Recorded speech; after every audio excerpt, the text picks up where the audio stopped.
আজকে মামির ডেলিভারি হবে, কেন মা তো চলে গেছে সকালেই, এবার আমার এক্সাম আছে সবাই জানে, ওই জন্য এক্সামের জন্য যেতে পারিনি আর কি।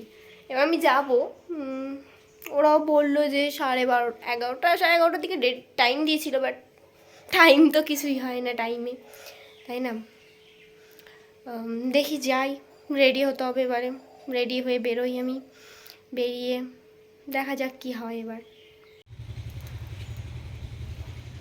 বেরিয়ে গেছি মামি, এখন যাব আমি তো যাব, মা তো ওখানেই আছে, আমি যাব, গিয়ে ওখানে কি দেখা হবে এবারে।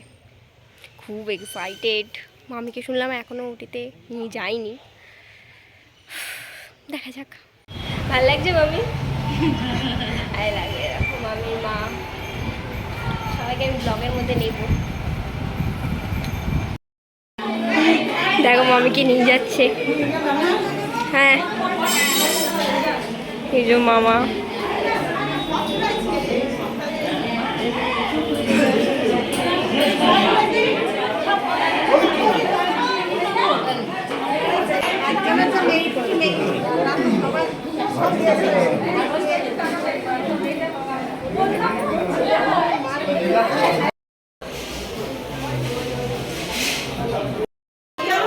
এই যে মামিকে অফিস থেকে বের করছিল, বেবিকে তো আগেই বের করে নিয়ে গিয়েছিল, এবার মামির সাথে দেখা করার জন্য আমরা সবাই দাঁড়িয়েও ছিলাম।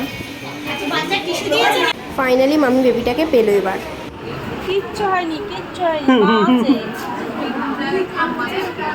মা আছে, কিচ্ছু হয়নি, চিৎকার করো, মা আছে এখানে, হ্যাঁ ঘুমাও। বাড়ি চলে আসলাম, কারণ ভিজিটিং আওয়ার যেহেতু শেষ হয়ে গেছে, এবার ভিজিটিং আওয়ারে আমি মামিকে বেবিকে দেখে বাড়ি চলে আসলাম।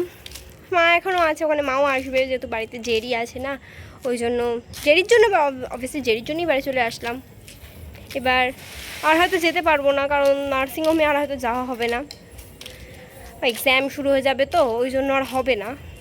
তো আবার যখন বাড়িতে আমার এক্সাম শেষ হয়ে গেলে আবার বাড়িতে দেখা হবে, তখন দেখাবো আবার সব কিছু। এখনকার জন্য টাটা, এখানেই ব্লগটা শেষ করছি। আর বেবির ফেস এখনই রিভিল দেবো না হয়তো, বেবির ফেসটা একটু পরে রিভিল করব।